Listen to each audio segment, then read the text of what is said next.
Every night, one of our goats disappeared.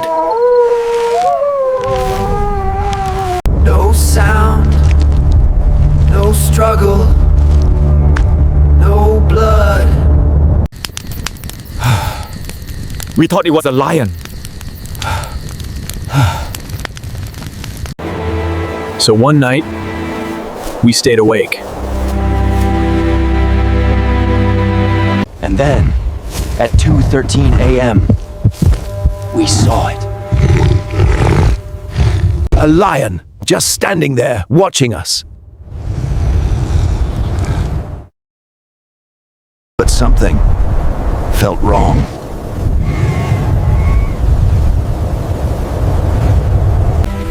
And the next morning, we found something impossible. The footprints started as a lion's.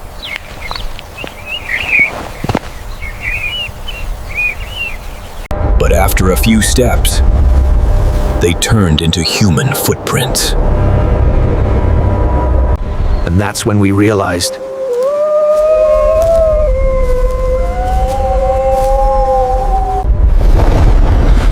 that wasn't a lion. In our village, nights were never completely quiet. Even in the deepest hours, when the rest of the world seemed to hold its breath, there was always something moving in the darkness. The wind would come down from the hills in long, slow waves, bending the tall grass along the edges of the fields, carrying with it the smell of earth and pine and something else, something older that none of us had a name for. The trees at the border of the forest would sway and creak like old men shifting in their sleep, their branches reaching toward the sky as if asking for something they had long been denied. And sometimes, when the wind died and the trees went still, you could hear them. The animals in the forest, distant and shapeless. A cry that could have been a bird. A sound that could have been a branch snapping under weight. Small reminders that the world beyond our fences was alive and watching, even when we could not see it. We were a small village, 40 families, maybe 50.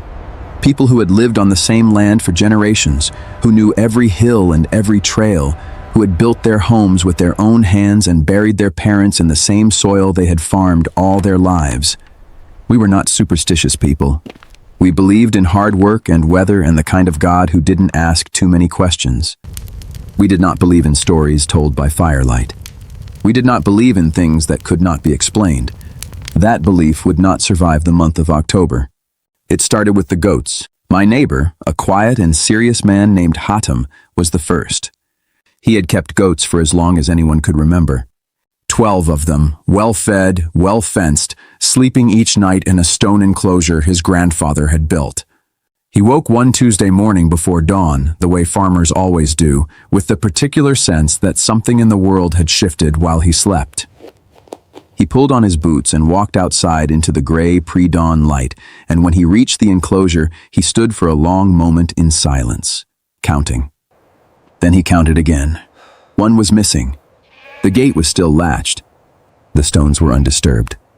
There was no blood on the ground, no tufts of wool caught on the fence posts, no signs of struggle or panic from the remaining animals. Just an empty space where a goat had been the night before. Just absence, clean and absolute, as if the animal had simply ceased to exist. He told his wife. His wife told her sister. By mid-morning, the whole village knew. Everyone had a theory. A fox, someone said, though no one had seen a fox bold enough to take a full-grown goat and leave no trace. A wolf, said someone else, though no wolf tracks were found in the soft mud around the enclosure. Children were warned to stay close to the houses. Farmers double-checked their fences, and slowly, carefully, life continued. Because that is what people do. They explain things away and continue. Then it happened again. 3 nights later, another goat disappeared. This one belonged to old Ibrahim, who lived on the far side of the village, nearly a kilometer from Hatem's farm. Same story. Latched gate, undisturbed fence. No blood. No sound. No trace. Ibrahim swore his dog had not barked once in the night, and his dog barked at everything. At shadows, at the moon, at nothing at all. But that night, the dog had been silent, curled by the door with its nose tucked under its tail, as if it had simply decided that whatever was outside was not worth acknowledging. A week passed. 7 goats were gone. 7 nights, 7 animals, taken with a silence so complete it felt deliberate. It felt considered, as if whatever was responsible understood that noise was the enemy of success, and had long ago mastered the art of moving through the world without leaving a mark. People stopped calling it a fox. People stopped calling it a wolf. The word lion began to appear in conversations, quietly at first, spoken in low voices at the edges of things, the way dangerous words always are. There had not been a lion in our region for generations, but the forest was deep and old and full of places no human being had walked in living memory, and a lion would explain the silence. A lion large enough and experienced enough would know how to take an animal without leaving evidence. A lion would be smart. A lion would be patient. A lion would be exactly the kind of thing that left you with the feeling that you were not as safe as you had believed. We decided to watch. 4 of us gathered on the night of the 8th day. Me, my father, a man of 60 who had never once in my memory admitted to being afraid of anything. Hayden, whose missing goat had started all of this, and who had a long hunting rifle he held with the easy familiarity of someone who had been carrying guns since childhood. And Yusef, the youngest among us at 22, who had insisted on coming and who we had agreed to bring mostly because his eyes were better than any of ours in low light. We positioned ourselves at the northern edge of the main field, our backs to the stone wall of Hatem's barn, facing the dark line of trees 150 meters away. We had a lantern, but we did not light it. We had coffee in a flask, but we did not speak much. We sat in the cold and we waited. The night was extraordinary in its silence. Not peaceful, not restful. The kind of silence that has weight to it, that presses against your ears and makes you feel that the world is holding something back. The stars were very bright. A half moon sat low over the forest, and in its pale light the grass between us and the trees looked like the surface of a still lake, silver and motionless. The goats in the enclosure behind us were quiet. The dog by the barn door was quiet. Even the wind had stopped, as if it too had decided to wait and see what would happen. 2 hours passed. Then 3. My father shifted his weight on the stone and said nothing. Hayden rested the rifle across his knees and said nothing. Yusef, to my left, was so still that once I turned to check that he was still awake and found him watching the tree line with an expression I had never seen on his young face before. Something between alertness and dread. At exactly 13 minutes past 2 in the morning, the goats woke up. Not gradually. Not the way animals normally wake, stretching and shuffling and finding their feet. They woke all at once, every one of them, as if a single signal had passed through the enclosure. And then they began to panic. We could hear them throwing themselves against the fence, their hooves clattering against the stone floor, a low chorus of desperate sound that cut through the silence like something physical. All 4 of us rose to our feet without speaking. Hatem raised the rifle. My father put his hand on my arm. And then we heard it. A growl. So low it was almost more vibration than sound, something you felt in the base of your chest rather than heard with your ears. It came from the tree line. Not close. Perhaps 50 meters into the field. But the stillness of the night carried it to us perfectly, every frequency intact, and there was nothing in the known world that could have prepared any of us for the feeling that sound produced. It was not simply loud or frightening. It was authoritative. It was the sound of something that had never in its life had reason to be afraid of anything and knew it. We held our breath. The goats screamed and crashed against their walls. And then, as suddenly as it had begun, everything stopped. The goats went silent. Not calm. Silent. The sudden, unnatural silence of prey animals that have just realized that making noise will not save them and have decided that perhaps stillness is their only remaining option. The growl faded. The wind did not return. For perhaps 30 seconds, the world was so completely without sound that I could hear my own heartbeat and the heartbeats, it seemed, of the men standing beside me. And then we saw it. It emerged from the shadows between the trees slowly, with no urgency, the way something moves when it has decided that speed is no longer necessary. It was enormous. Even at that distance, in that pale moonlight, there was no question about what it was. The body was too large, the shoulders too wide, the head too heavy for anything else. It walked into the open field and stopped at the edge of the silver grass, and it stood there, absolutely still, looking at us. Its eyes caught the moonlight and held it. 2 points of cold, bright fire in the darkness. Not moving, not blinking as far as we could tell, just watching. The 4 of us stood against the barn wall and watched it back, and none of us raised the rifle, and none of us spoke.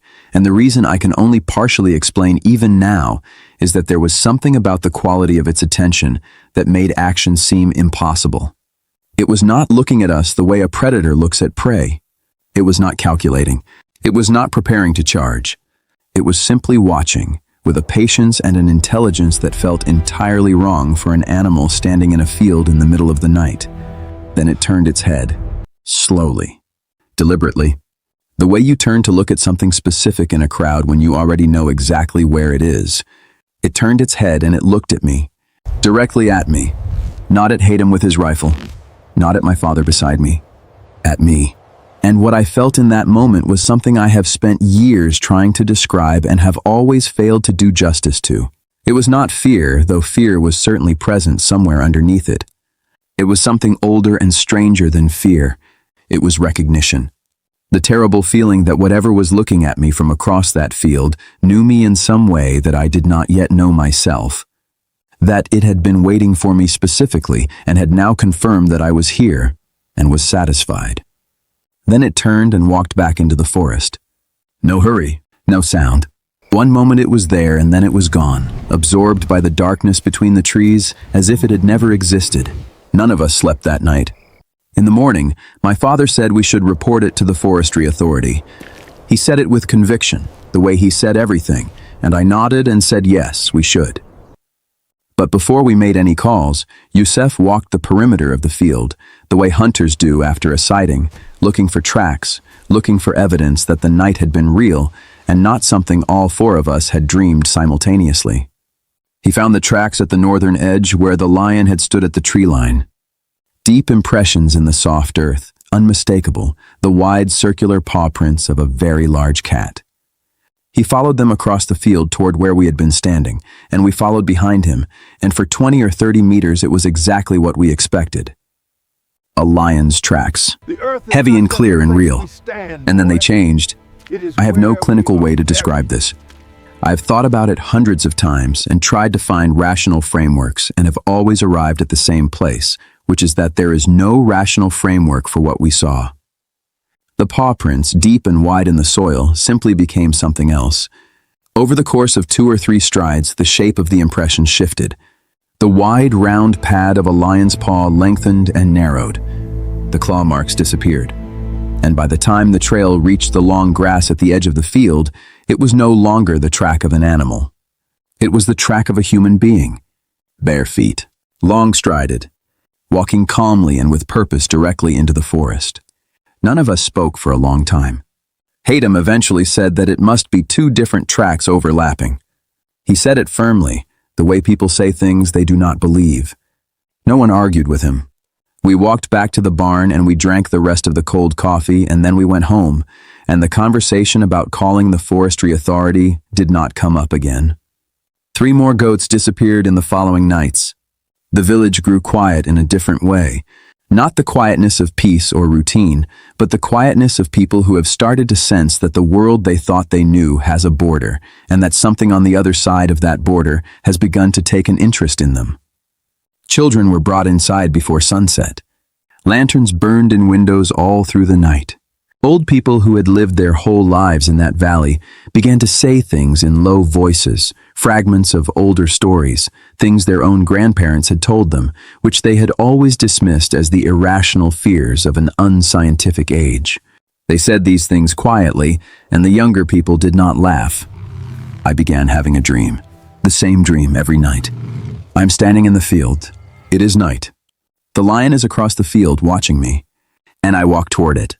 Not because I am forced to, not because I am afraid of what happens if I don't. I walk toward it because some part of me, some part that exists below thought and reason, and the careful architecture of the self I present to the world, wants to know what is on the other side of that darkness. I always woke before I reached it. On the 14th night, I stopped waking up. I know I left the house because I was found outside in the morning. I know I went to the field because the grass was wet with dew on my boots when I came back to myself. But what I remember begins at the edge of the field, 2 a.m. by the position of the moon, standing in the cold with no coat and no lantern and no weapon, watching the tree line with my heart beating very slowly and very steadily, the way it does in moments of absolute clarity. The lion came out of the forest. It walked to the center of the field and stopped. It looked at me, and this time I did not stay where I was. I walked toward it, step by step across the wet grass, the cold air sharp in my lungs, my eyes on those 2 points of moonlit fire that watched me come without moving. I should have been terrified. I was not.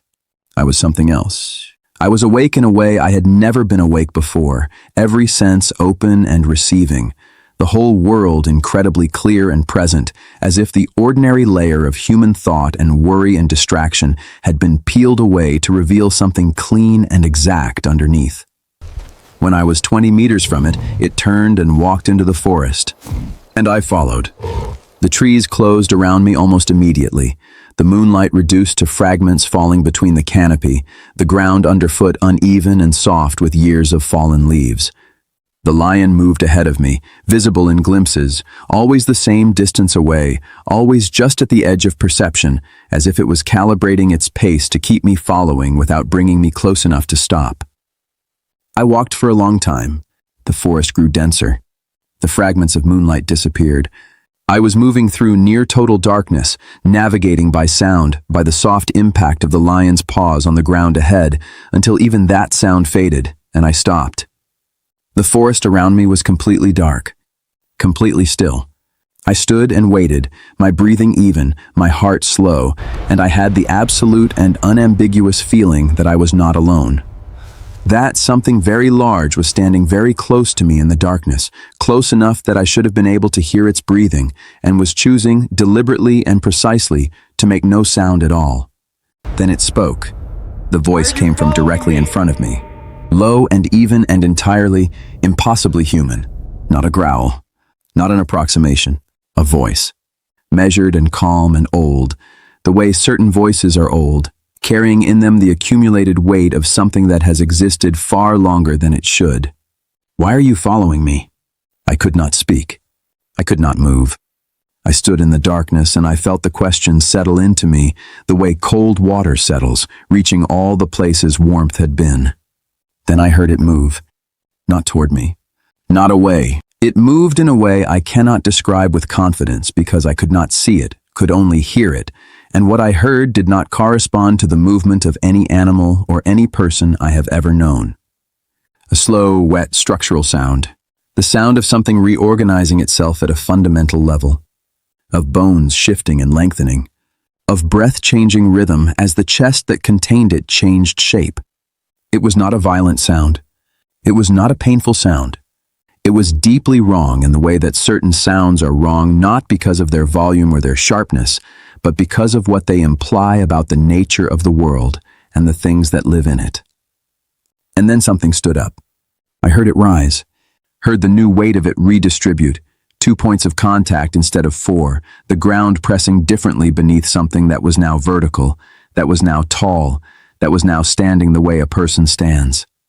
And in the darkness, 2 meters in front of me, I could just barely see it. A shape, too tall, too wide at the shoulders, wrong in the details of its outline in ways that my eyes kept sliding away from, refusing to fully process. Half of it was still the lion. The massive shoulders, the heavy-set head with its dark mane. But the lower half had changed, had become something upright, something that stood on 2 feet, something that breathed in long, slow, deliberate rhythms that sounded uncomfortably like thought. And then it smiled. Tonight, I could see the smile even in the darkness. I do not know how. I could see the expression form on that wrong, half-changed face, and it was not the smile of a predator who has cornered its prey, and it was not the smile of something that hates you. It was something more specific and more terrible than either of those things. It was the smile of something that has been waiting for you, and is pleased that you finally arrived, and intends now to finish what it started. "Tonight," it said in that low, old human voice, "I am not hunting goats." I remember nothing after that. No transition, no darkness between being there and being here. I simply opened my eyes and I was in my bed, morning light coming through the curtains, my boots on my feet, dew still cold on the leather, the smell of pine and forest on my clothes. I lay still for a very long time, staring at the ceiling, listening to the ordinary sounds of the village waking up, and trying to locate inside myself whatever had been there before that night and tell myself that it was still there, unchanged and intact. Then I heard my wife call from the other room. Her voice was strange, tight and controlled in the way voices get when a person is working very hard to sound calm. I got up and went to the front door. She was standing on the step, looking down. She did not say anything when I came to stand beside her. She simply looked down. The earth in front of our door was soft and damp from the night's dew, and pressed into it, beginning at the edge of the path and ending at the threshold of our door, were tracks. Lion tracks, deep and heavy, the wide circular impressions of a very large cat, each one sinking into the soil with the weight of something enormous. And then, over the course of the final 3 steps, they changed into bare human footprints, long-strided, deliberate, walking directly to our door, and stopping, precisely at the threshold, as if whatever had made them had stood there for a while in the early hours of the morning, standing very still, facing the door, and then had simply ceased, or turned, or become something else. Something that no longer left marks. We stood in the doorway and we looked at the tracks for a long time without speaking. The village was waking around us. Smoke was rising from chimneys. Somewhere down the road, a child was calling for its mother in the bright, ordinary voice of a child who does not yet know that the world has edges. I looked at the place where the tracks ended, right at the lip of our doorstep, and I thought about the smile in the darkness. And I thought about the voice, calm and old and certain. And I thought about the feeling I had had in the field and in the forest, the feeling not of fear, but of recognition, the feeling of being known by something I did not know. And I understood, standing there in the cold morning light, that whatever had come to our village was not here for the goats. It had never been here for the goats. The goats were simply the beginning of something, the opening line of a story that had been aimed at me from the start, told in a language of absence and silence, and tracks and soft earth, patient and precise and building toward a conclusion I was not yet ready to name. I stepped back inside and closed the door. But I knew, with a certainty that lived below thought and reason, in the same deep place where I had felt the recognition in the field, I knew that closing the door was not the end of anything. It was simply where the story paused. For now,